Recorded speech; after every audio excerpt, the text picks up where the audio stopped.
सर्वदा। ओम श्री गणपति महाराज की जय। ओम श्री गजानन महाराज की जय। श्री हनुमान जी महाराज की जय। ओम हनुमंते नमो नमः। श्री हनुमंते नमो नमः। ओम श्री हनुमंते नमो नमः। ओम श्री रामचंद्र भगवान की जय। ओम श्री गायत्री मात की जय। ओम श्री सोमनाथ महादेव की जय। ओम श्री भारत माता की जय। सौनु करो कल्याण हे दयालु प्रभु। सर्वे भवन्तु सुखिनः सर्वे सन्तु निरामया। आज 27મી નવેમ્બર માગસર સુદ સાતમ છે અને આજે ગુરુવાર। આજની કથા કૃષ્ણ પરમાત્માને સરસ રીતે આપણે સંભળાવીએ સ્મિત હાસ્ય સાથે। એ પણ ગણપતિજી, હનુમાનજી, રામચંદ્રજી, કૃષ્ણ ભગવાન બધા જ દેવી દેવતાઓ સરસ મજાની આપણી કથા સાંભળે છે એવા ભાવ સાથે આપણે કરદમ ઋષિ અને દેવહૂતિ અને કપિલજી મહારાજનું પ્રાગટ્ય આ કથા તરફ આગળ વધીએ। ઓમ શ્રી કૃષ્ણ કનૈયાલાલ કી જય। હવે ભગવાને કરદમ ઋષિને કીધું કે તમારી જે ઈચ્છા છે કે મારે લગ્ન કરવા છે તો મનુ મહારાજ 2 દિવસમાં તમારી પાસે સામેથી આવશે અને એમની જે પુત્રી એકદમ સંસ્કારી, સુશીલ, ગુણવાન એવી દેવહૂતિ તમને સમર્પિત કરશે। પતિ પત્ની જો જીવન ગાળે સરસ મજાનું તો ભગવાનની ઈચ્છા થાય કે મારે ત્યાં એને જન્મ લેવો છે। હવે મનુ મહારાજને એક ચિંતા હતી। દરેકને એમ તો એમના દીકરાઓ માટે, દીકરીઓ માટે ચિંતા હોય કે સારું ઘર મળે એટલે હું દીકરીને વડાવું। આવી રીતે ચિંતા હતી મનુ મહારાજને કે મારી દીકરી હવે મોટી થઈ ગઈ છે, મારે એનું લગ્ન કરવું છે, પણ સારો વર તો મળવો જોઈએ ને। ત્યાં નારદજીએ એને પ્રેરણા કરી કે તમે એક કામ કરો, તમે અહીંથી નીકળો અને કરદમ ઋષિના આશ્રમે પહોંચો। ત્યાં તમારું લગ્ન, આ દીકરીનું લગ્ન તમે કરદમ ઋષિ સાથે કરો। અને નારદજીએ મનુ મહારાજને એડવાન્સમાં જ સરસ મજાની શીખ આપી દીધી, સલાહ આપી દીધી। મનુ મહારાજ, શત્રુપા અને દેવહૂતિએ આ કન્યા છે ત્રણેય રથમાં બેસીને કરદમ ઋષિના આશ્રમે પહોંચ્યા। કરદમ ઋષિનો આશ્રમ તો એટલો બધો દિવ્ય, બહુ સરસ। આશ્રમના ઝાડ પણ સાત્વિક છે। તે વૃક્ષોની છાયામાં કોઈ ઋષિકુમાર સંધ્યા કરે છે, તો કોઈ ગાયત્રી જપ કરે છે, તો કોઈ વિષ્ણુ સહસ્ત્રનો પાઠ કરે છે। પશુ પક્ષીઓ પણ વેરને ભૂલીને પ્રેમથી હરે ફરે છે। મનુ મહારાજ ધ્યાનથી આશ્રમને જુએ છે। આશ્રમમાં મારી કન્યા રહેવાની છે। આવો જ એક સરસ મજાની કુટિયા આશ્રમ મેં જોયો હતો લગભગ 10-12 વર્ષ પહેલાં, 12 વર્ષથી ગયા। ગંગોત્રી, આપણે જ્યારે ગંગોત્રી જઈએ ત્યારે જે પાર્કિંગ છે, પાર્કિંગમાંથી આપણે પગથિયા ચડીએ એટલે ડાબા હાથ ઉપર ડાબી સાઈડમાં જે રોડ છે એ સીધે સીધો ચાલ્યા જાઓ લગભગ 500 મીટર એટલે ગંગોત્રી માતાજીનું મંદિર આવે। પણ વચ્ચે વચ્ચે 2 પુલ આવે છે જમણી બાજુ જવા માટે। એટલે નીચે ગંગાજી સરસ મજાનું વહે ને એ પુલ પરથી ટપીને આપણે ઓલી બાજુ જઈએ જમણી સાઈડમાં। ત્યાં જમણી સાઈડમાં જઈને શેર ડાબી બાજુ વળીએ, થોડાક આગળ વધીએ, ત્યાં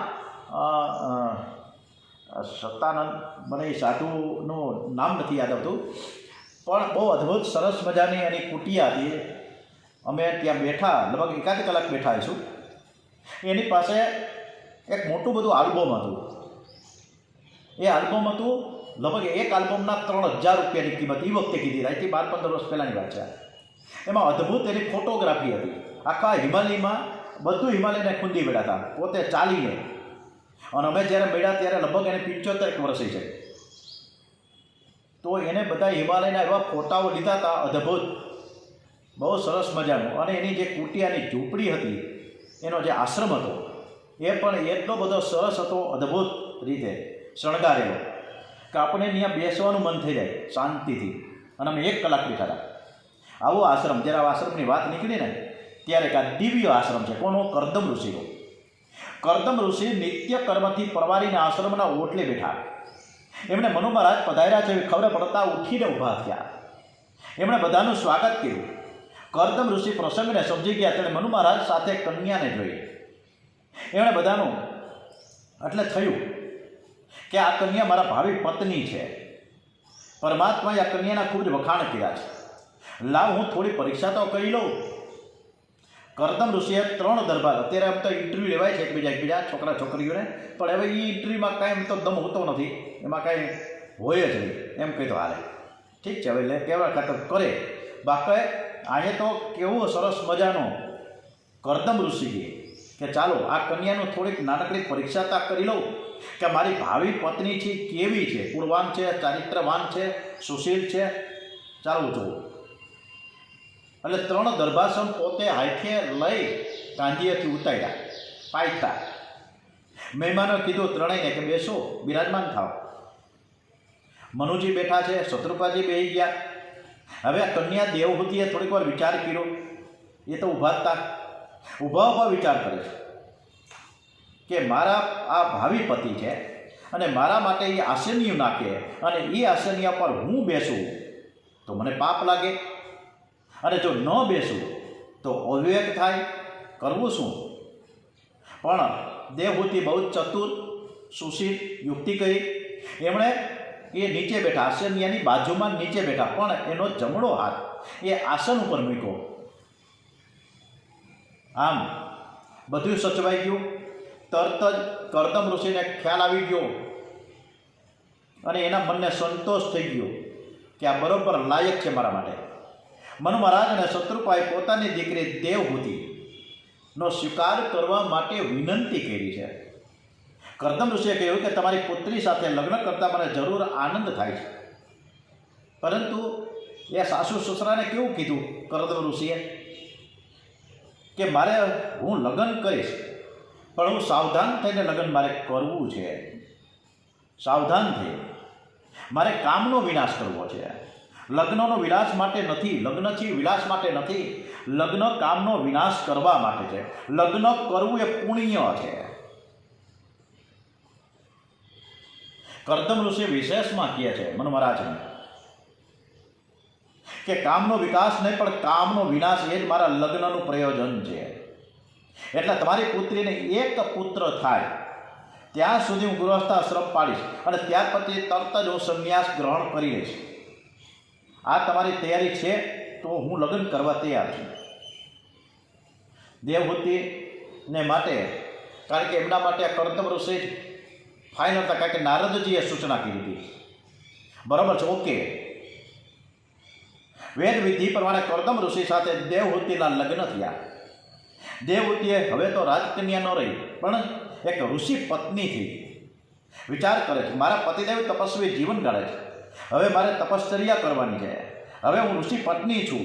એને બધા જ આભૂષણો વસ્ત્ર ઉતાર્યા અને સાદો વેશ ધારણ કર્યો છે.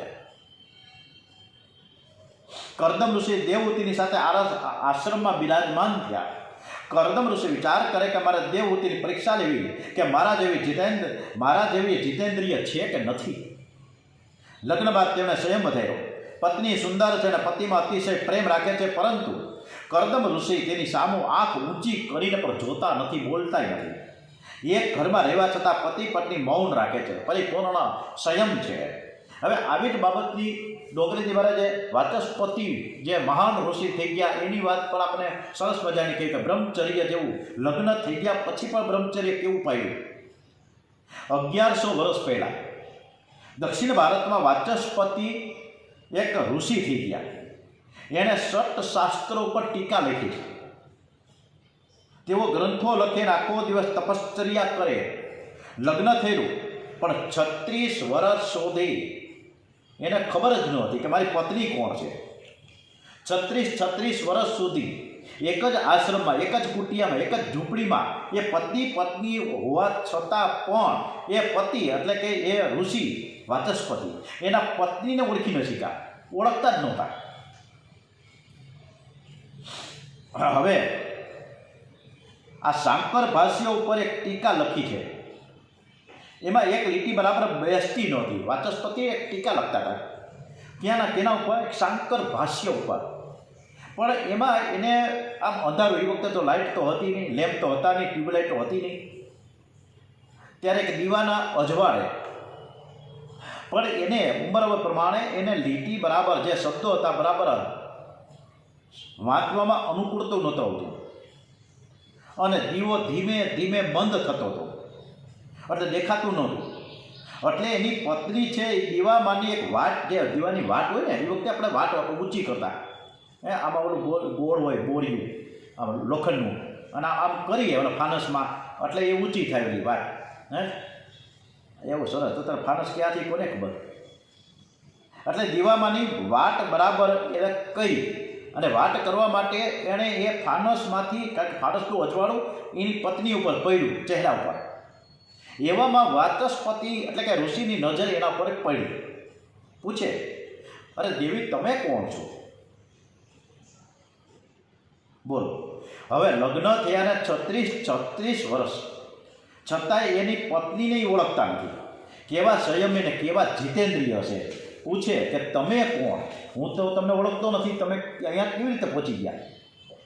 ત્યારે એની પત્નીએ એવું કીધું કે ઋષિ મહારાજ પ્રભુ, આજથી 36 વર્ષ પહેલાં તમારા લગ્ન મારી સાથે થયા હતા, અને હું તમારી દાસી છું. વાચસ્પતિ કે 36 વર્ષથી તમે મારી સેવા કરી, છતાં તમે કાંઈ બોલ્યા નહીં. તમે મારી ઘણી જ સેવા કરી છે. તમારા અનંત અને અનંત ઉપકાર મારા ઉપર છે. તમારી જે કંઈ ઈચ્છા હોય મને કહો. પત્નીએ કહ્યું કે મારી કંઈ ઈચ્છા નથી. આપ જગતના કલ્યાણ માટે શાસ્ત્રોની ટીકા રચો છો. આપની સેવા કરીને હું કૃતાર્થ થઈ છું. તમારી સેવા કરતાં કરતાં મારો દેહ પડે. કેટલું બધું સરસ. એને પત્નીએ, વાચસ્પતિનું હૃદય ભરાઈ ગયું. કંઈક માંગવા કહ્યું, છતાં પત્નીએ કંઈ માંગ્યું નહીં. એ પૂછે કે દેવી, આપનું નામ શું છે? ત્યારે એની ધર્મપત્નીએ કીધું કે આ દાસીને બધા જ ભામતી કહે છે. વાચસ્પતિ જે શાંકર ભાષ્ય પર ટીકા લખી રહ્યા હતા ને, ત્યારે એ ટીકાનું નામ વાચસ્પતિ ઋષિએ નામ રાખ્યું છે ભામતી ટીકા. આજે પણ એ ટીકા ભામતી ટીકાને નામે આપણા જગતમાં પ્રખ્યાત છે. આવો હતો ભારત વર્ષ. એક ઘરમાં 36 વર્ષો રહ્યા, અને છતાંય એકબીજા ઓળખતા નથી. એક ઘરમાં રહેવા છતાં પણ કર્દમ ઋષિ દેવહૂતિ 12 વર્ષ સુધી સંયમ પાડે છે. એક ઘરમાં રહીને વાચસ્પતિ ભામતી 36 વર્ષો સુધી રહ્યા અને સંયમ પાડ્યો. અને આજનો માનવી 36 કલાક પણ સંયમ રાખી શકતો નથી. કર્દમ એ જીવાત્મા છે, દેવહૂતિ નિષ્કામ બુદ્ધિ છે. દેવહૂતિ પત્નીની સેવા કરતા ક્યારે બોલવાનો અવસર જ ન હતા. ઋષિ પત્ની મનથી એક થાય તો ગૃહસ્થાશ્રમ સફળ થાય છે. પતિને શું ગમે, એમની ઈચ્છા શું છે, એ પતિવ્રતા સ્ત્રી સમજી જાય છે. લગ્નનો અર્થ એ કે તન બે પણ મન તો એક જ, એને લગ્ન કહેવામાં આવે. દેવહૂતિએ કર્દમ ઋષિની સેવા એવી તો કરી કે પતિદેવની સેવા કરતાં કરતાં એનું શરીર દુર્બળ થઈ ગયું. એક દિવસ આ જોઈને કર્દમ ઋષિનો હૃદય ભરાઈ ગયો. એનો વિચાર કર્યો કે આ કેવી સેવા કરે છે. કર્દમ ઋષિ પ્રસન્ન થયા. દેવહૂતિને કહે છે કે બધાને આ શરીર અતિશય પ્રિય હોય છે, ધન્ય છે તમે. તે મારી સેવામાં શરીર બહુ ઘસાયું છે. શરીરનો જરાય તે મોહ નથી રાખ્યો. તે મારી બહુ જ સેવા કરી. હું આજે પ્રસન્ન છું, અને જે તું માંગસ એ હું આપવા તૈયાર છું. દેવહૂતિ કહે કે તમારા જેવા જ્ઞાની તપસ્વી ભગવત ભક્ત પતિ મને મળ્યા છે. એથી મારે એ જ મારું તો વરદાન છે. મારે કંઈ માગવું નથી. મારે બીજું શું તમારી પાસે માંગવું? હું રોજ તુલસીની પૂજા કરું છું. હું શ્રી કૃષ્ણની ભગવાનની સેવા કરું, એ જ હું માગું છું આપની પાસે. મારું સૌભાગ્ય અખંડ રહે. કર્દમ કે ના ના, આજે તો તું કંઈક માંગ. તારી જરાય ભલે ઈચ્છા હોય કે ના હોય મારી પાસે માંગવાની, પણ મને કંઈક આપવાની ઈચ્છા થાય. મને તું રાજી કરવા માટે તું કંઈક માંગ મારી પાસે. અને બહુ આગ્રહ કર્યો એટલે દેવહૂતિએ કહ્યું કે આપે મારી સમક્ષ પ્રતિજ્ઞા એવી કરી હતી કે એક બાળક થયા પછી સંન્યાસ લઈશ. ઈચ્છા હોય તો એક બાળકનું તમે દાન કરો. કર્દમ ઋષિ સમજી ગયા કે દેવહૂતિમાં થોડી સૂક્ષ્મ વાસના છે. એ દેવહૂતિને કહે છે કે દેવી, આ માનવ શરીર બહુ નાજુક છે. એ મર્યાદિત સુખ અને દુઃખ ભોગવી શકે છે. જ્યાં મર્યાદા ઓળંગે કે ભોગી રોગી થાય છે. ભોગની પાછળ રોગ ઊભો છે. હું તને એવું સુંદર શરીર આપીશ કે જેને કોઈ દિવસ વૃદ્ધાવસ્થા ટચ નહીં થાય, કોઈ દિવસ રોગ થશે જ નહીં. યવન કાયમ રહ્યા. સરસ્વતી ગંગામાં તમે સ્નાન કરીને આવો. દેવહૂતિ સરસ્વતી ગંગામાં સ્નાન કરવા જાય છે. ત્યારે કર્દમ ઋષિ હાથમાં જળ રહ્યા છે. 100 વર્ષની તપશ્ચર્યા કૃષ્ણ અર્પણ કરી સરસ્વતીમાંથી અનેક દાસીઓ નીકળી દેવહૂતિને વંદન કરે છે. એ દેવહૂતિને સોનાના પાટલે બેસાડ્યા, માંગલિક સ્નાન કરાવ્યું. જ્યાં સ્નાન થયું કે એની કાયા બદલાઈ ગઈ. સુંદર નવયૌવના બન્યા છે. કર્દમ ઋષિ પણ કામદેવ જેવા રૂડા રૂપાળા થઈ ગયા. અને પછી સંકલ્પ કરી વિમાન ઉત્પન્ન કરે છે. અને તે વિમાનમાં સર્વ સુખના સાધનો છે. દેવહૂતિ કર્દમ વિમાનમાં બેઠા છે. કથામાં શાંત અને કરુણ રસ્ય મુખ્ય છે. શૃંગાર અને હાસ્ય રસ ગૌણ છે. કથામાં શૃંગાર રસનું વર્ણન કરવાની મહાત્માઓએ આજ્ઞા આપી નથી. કથામાં હાસ્ય રસ તુચ્છ છે. સદગુરુ રામદાસ સ્વામીએ દાસબોધમાં એક અધ્યાયમાં એવું લખ્યું છે કે કથા કોઈ મનોરંજનનું સાધન નથી. કથા કોઈને ખુશ કરવા માટે નથી. કથા પૈસા કમાવાનું સાધન નથી. કથા તો મનને પવિત્ર કરવા માટે છે. કથા સાંભળ્યા પછી દુઃખ થવું જોઈએ કે આજ સુધી મારું જીવન કેવું ગયું, આજ સુધી મેં પરમાત્માના માટે કાંઈ જ કર્યું નથી. આપણા શાસ્ત્રમાં એવું લખ્યું છે કે જે માણસ બહુ હસે તે મનને બગાડે છે, એ રડવાની તૈયારીમાં છે. કથા તો એવી હોવી જોઈએ કે તે સાંભળ્યા પછી શ્રોતાના મનમાં પ્રભુ પ્રત્યે પ્રેમ જાગે અને સંસારના વિષયો પ્રત્યે વૈરાગ્ય ઉત્પન્ન થાય. કામાધીન થઈને વિમાનમાં બિરાજેલા કર્દમ ઋષિ 100 વર્ષ વિહાર કરે છે. તેમને ત્યાં 9 દીકરીઓ થઈ, એક પણ દીકરો ના થયો. 9 કન્યાઓ એટલે 9તા ભક્તિ. અને એક દિવસ કર્દમ ઋષિને વૈરાગ્ય થઈ ગયો. વિલાસી જીવનથી તેઓ કંટાળી ગયા છે. બધો જ શૃંગાર ઉતારીને એને ફેંકી દીધો અને પાછા તપસ્વી સંન્યાસી બની ગયા. આ જોઈને દેવહૂતિ બોલ્યા, હે નાથ, આપ સંન્યાસ ગ્રહણ કરવા માંગો છો એમાં મારી ના નથી, પણ આપની પ્રતિજ્ઞા તો એવી છે કે એક છોકરો થયા પછી હું સંન્યાસ લઈશ. આ તો 9 કન્યાઓ થઈ છે, એક પણ પુત્ર તો થયો નથી. પુત્ર થવો જ જોઈએ એવો મારો કોઈ દુરાગ્રહ નથી, પરંતુ આ દીકરીઓને મારે શું કરવું? આપ સંન્યાસ લે તો આ 9 દીકરીઓને મારે કોની સાથે લગ્ન કરવા એની ચિંતા મને છે. કર્દમ ઋષિ વિચાર કરવા લાગ્યા કે મને પ્રભુએ કહ્યું કે હું તમારે ત્યાં પુત્ર રૂપે આવીશ, પરંતુ પરમાત્મા પધારતા નથી. પ્રભુ કેમ મારાથી નારાજ થયા હશે? શું મેં તપશ્ચર્યા છોડી દીધી છે એટલે પ્રભુ નારાજ થયા હશે? શું હું વિલાસી થયો એ મારા પ્રભુને ગમ્યું નથી? વિલાસી લોકોથી ભગવાન દૂર રહે છે. વિલાસી લોકોના સંગ મનને બહુ બગાડે છે, તેથી ભગવાન પધારતા નથી કે શું? કર્દમ દેવહૂતિને કહે છે કે આ વિલાસી જીવન મને ગમતું નથી. આથી દેવહૂતિ કહે છે, તમને જે ગમતું નથી તે મને પણ ગમતું નથી. મને સાદું જીવન ગમે છે. અને આ બંનેની વિલાસી જીવનનો સમાપ્તિ થઈ છે. પતિ પત્ની ફરીથી સરસ્વતી નદીના કિનારે બહુ જ સાત્વિક જીવન ગાળે છે. આખો દિવસ જપ ધ્યાન કરે, બહુ ભૂખ લાગે ત્યારે થોડાક ફળ અને કંદમૂળ ખાય. આખો દિવસ પતિ પત્ની ભક્તિ કરે છે. ફરીથી પવિત્ર જીવનનો આરંભ થયો. અનેક વર્ષો સુધી તપશ્ચર્યાઓ કરી છે. દેવહૂતિના પેટમાં ગર્ભ રહ્યો. કર્દમ ઋષિ વિચાર કરે છે કે દેવહૂતિને અનેક વાર ગર્ભ રહ્યો, પણ આવું તેજ મેં જોયું નથી. મારા ઈષ્ટદેવ નારાયણના પેટમાં આવ્યા હોય એવું મને 100% લાગે છે. દેવહૂતિના પેટમાં બિરાજેલા પરમાત્માની દેવો અને ગંધર્વો સ્તુતિ કરી રહ્યા છે. પરમાત્માના પ્રાગટ્યનો હવે સમય થયો છે. આજે સાધુ સંન્યાસી યોગીઓ અને સંતોને આનંદ થયો. કાર્તક માસની કૃષ્ણ પક્ષની, હમણાં જ આપણે કૃષ્ણ પક્ષની પાંચમ ગઈ, કાર્તક માસની કૃષ્ણ પક્ષની પાંચમ અને બુધવારે મધ્યાહન કાળે કપિલ નારાયણનું પ્રાગટ્ય થયું છે. બોલીએ શ્રી કપિલ ભગવાન કે જય. કપિલ નારાયણના દર્શન માટે બ્રહ્માદિ દેવો પણ આવ્યા. પરમાનંદ થયો છે. બ્રહ્માજી કર્દમ ઋષિને ધન્યવાદ આપે છે કે તમારો ગૃહસ્થાશ્રમ સફળ થયો. પરમાત્મા તમારે ત્યાં પુત્ર રૂપે પ્રગટ થયા છે. આજે તમે જગત પિતાના પણ પિતા થયા છો. આ બાળક માનો ઉદ્ધાર કરશે, માને તત્વજ્ઞાનનો ઉપદેશ કરશે. હવે તમે સંન્યાસ લઈ શકો છો.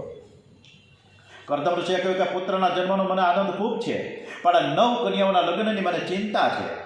મહાભારતમાં એક કથા આવે છે કે ભીષ્મે પ્રતિજ્ઞા કરી હતી, ભીષ્મ પિતામહે દાદાજીએ, કે આવતીકાલે અર્જુનને મારી નાખીશ.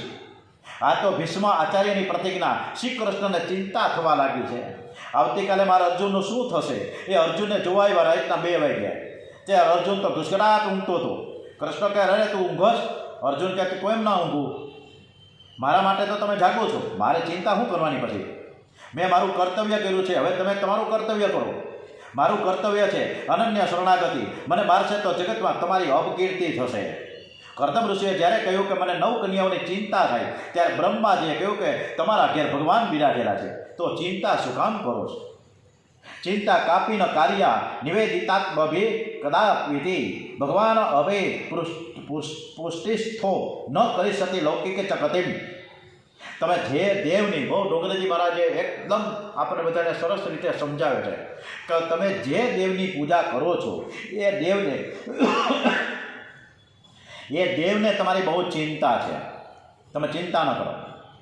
હું ભગવાનનો છું અને ભગવાન મારા છે એવો ભાવ રાખીને પરમાત્માના નામનો જપ કરો. બ્રહ્માજીએ કહ્યું કે તારા ઘેર પ્રભુ પધાર્યા છે, સૌ સારાવાના થશે. બ્રહ્માજી 9 ઋષિઓને સાથે લાવેલા. એણે દરેક ઋષિને એક એક કન્યા આપી. અત્રિને અનસૂયા, મરીચી ઋષિને કલા, ભૃગુ ઋષિને ખ્યાતિ, વશિષ્ઠ ઋષિને અરુંધંતી, અંગિરસને શ્રદ્ધા, અથર્વ ઋષિને શાંતિ, કર્તુ ઋષિને ક્રિયા, પુલસ્ત્યને હવિર્ભૂ અને પુલહ અને ગતિનું કન્યાદાન આપ્યું છે. કર્દમ અને દેવહૂતિ 9 કન્યાઓને પ્રણામીને કૃત્ય થઈ ગયા. હવે તેમને કોઈ ચિંતા રહી નથી. ધીરે ધીરે કપિલ નારાયણ મોટા થયા. હવે કર્દમ ઋષિએ વિચાર કર્યો કે બાળક મોટો થયો છે તે માને સાચવશે. હવે ઘરમાં રહેવાની મારે જરૂર નથી. એણે સંન્યાસ લેવાનો વિચાર પ્રગટ કર્યો છે. અને ત્યારે એકાંતમાં બેઠેલા પુત્ર કપિલ પાસે ગયા અને સંન્યાસ લેવાની ઈચ્છા પ્રગટ કરી. આથી કપિલે કહ્યું કે પિતાજી, તમારી ઈચ્છા ખૂબ જ સુંદર છે. હું તમને વધારે તો હું શું કહું. મારું તો એટલું જ કહેવું છે કે પરોપકારની ભાનગઢમાં વધારે પડવું નહીં. બહુ પરોપકાર કરવા જતાં હું વધી જશે. સંન્યાસ પણ વિધિપૂર્વક કરવાનો છે. સંન્યાસ લેવા માટે ડોંગરેજ મહારાજે એટલી બધી સરસ કે સંન્યાસ કેમ લેવો. સંન્યાસ લેવાનો હોય એ દિવસે ગંગાજીમાં 108 વખત સ્નાન કરવું પડે. છેલ્લું સ્નાન કર્યા પછી પ્રાયશ્ચિત કરવું પડે. અને સ્નાન કરે ત્યારે શિખા, જનોય, લંગોટી બધું જ પાણીમાં છોડીને નગ્ન અવસ્થામાં બહાર આવવું પડે. કુટુંબના બધા જ લોકોને સાષ્ટાંગ પ્રણામ કરવા પડે છે. પત્નીને પણ માતૃભાવે રાજા જોવામાં આવે છે. પત્ની પતિના હાથમાં લંગોટી આપે. એ લંગોટી પહેરીને છેલ્લો અગ્નિમાં હોમ કરવાનો હોય છે. એને વીરજા હોમ કહેવામાં આવે. દેવ, બ્રાહ્મણ અને અગ્નિ આ ત્રણેયની હાજરીમાં સંસારના સર્વ સુખોનો હોમ કરવાનો હોય છે. હવે કોઈ સુખ મારે ભોગવવું નથી. હવે મારું જીવન પરમાત્માના માટે છે. પરમાત્મા માટે સર્વ સુખનો ત્યાગ છે ને એ જ સંન્યાસ. કપિલદેવ કર્દમ ઋષિને કહે છે કે પિતાજી, તમારા બધા જ શુભ કાર્યો મને તમે અર્પણ કરી દેજો અને મૃત્યુને જીતી લેવા માટે, મોક્ષની પ્રાપ્તિ માટે મારું તમે સ્તમન કરજો. ઘરનું સ્મરણ કરતા નહીં, નહીંતર પાપ લાગશે. માનો વિચાર કરશો ને હું મારી માતાને અધ્યાત્મ વિદ્યા આપીને હું ભયથી છોડાવીશ. કર્દમ ઋષિએ કપિલદેવની પ્રતીક્ષા કરીને વનને માર્ગે ચાલ્યા અને ત્યાં રહીને ભક્તિસભર થઈને રાગ દ્વેષ રહિત જીવન જીવીને મોક્ષને પામ્યા.